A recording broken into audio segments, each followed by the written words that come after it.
রাধে রাধে বন্ধুরা, আশা করি তোমরা সকলেই খুব ভালো আছো।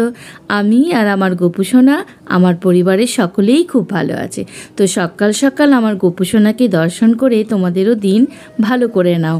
তো চলো, প্রতিদিনের মতো আজকেও গোপু সোনার সকাল থেকে রাত্রি অবধি কী করে সেটা তোমাদের সামনে তুলে ধরার চেষ্টা করব।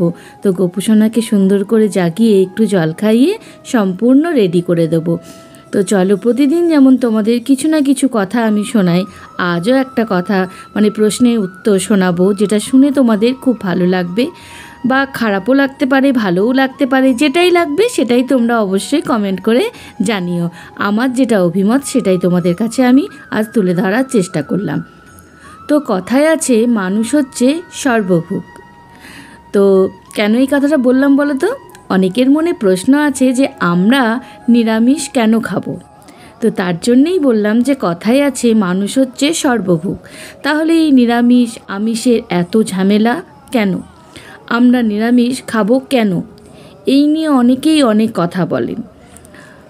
তো দেখো, আমাদের বাড়িতে যখন কেউ মারা যায় তখন আমরা একটা কথা চিন্তা করি, কতক্ষণে এই মরাটাকে শ্মশানে নিয়ে যাওয়া হবে এবং পুড়িয়ে দেওয়া হবে, তাই তো? আমরা এটাই তো চিন্তা করি। আমরা কিন্তু বাড়িতে বেশিক্ষণ মরা রাখতে ভালোবাসি না। তাহলে এই যে দেহ, এই দেহতে মরা পচা গলা মাংস খেয়েই যাচ্ছি, তাহলে আমাদের এই শরীরটা কত শ্মশান সমতুল্য বলো তো? আমরা আমাদের নিজেদের আত্মীয় বা নিজেদের প্রিয়জন যে কেউ মারা যাক না কেন, তাকে বাড়িতে আমরা রাখতে চাই না। কতক্ষণে তাকে শ্মশানে নিয়ে যাওয়া হয় সেই কথাই আমরা চিন্তা করতে থাকি। আর সেই দেহই কত মাংস খেয়ে নিচ্ছে, কত মাছ খেয়ে নিচ্ছে, কত প্রাণীর জীবন হত্যা করে তাকে খেয়ে ফেলছে বলো তো? এই দেখো, দেখতে পাচ্ছ, আজকে আমি মা অন্নপূর্ণাকে আমার রান্নাঘরে প্রতি বছরই একটু সেবা দিই, সেই সেবাটাই দিচ্ছি, তোমাদের দেখালাম। সেই সেবাটা দিলাম প্রণাম করে। তোমরা দেখে নাও মা অন্নপূর্ণার সেবা, তোমাদের ভালো লাগবে। তো কত প্রাণীর জীবন হত্যা করে তাকে খেয়ে ফেলছি বলো তো? তাই এই শরীর শ্মশান সমতুল্য। তাই হতে পারে মানুষ সর্বভুক, তবুও আমাদের মেনটেন করতে হবে সর্বদা আমরা যেন নিরামিষভোজী হয়ে থাকতে পারি।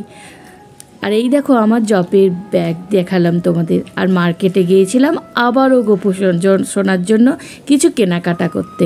তো সেই দোকানটাও তোমাদের একটু ঘুরিয়ে দেখালাম। কত সুন্দর না বলো? এই দোকানগুলো দেখতে সত্যি বলছি আমার তো প্রচণ্ড ভালো লাগে। আর গোপু সোনার জন্য কী এনেছি সেটা পরে তোমাদের অবশ্যই দেখাবো। আরেকটা কথা তোমাদের বলি, আমরা যখন মন্দিরে যাই তখন সর্বপ্রথম আমরা কি করি?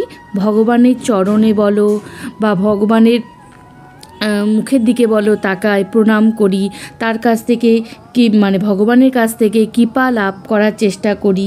কিন্তু আরও বেশি বেশি কৃপা লাভ করতে হলে যখন আমরা ভগবানের কাছে যাব, তখন আমাদের কি করতে হবে বলতো?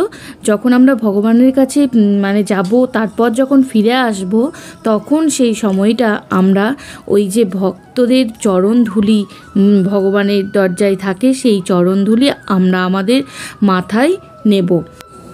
কারণ কথায় আছে যে ভগত কে বস মে হ্যায় ভগবান, ভগবানের কাছে তার ভক্ত সবচেয়ে অধিক প্রিয়।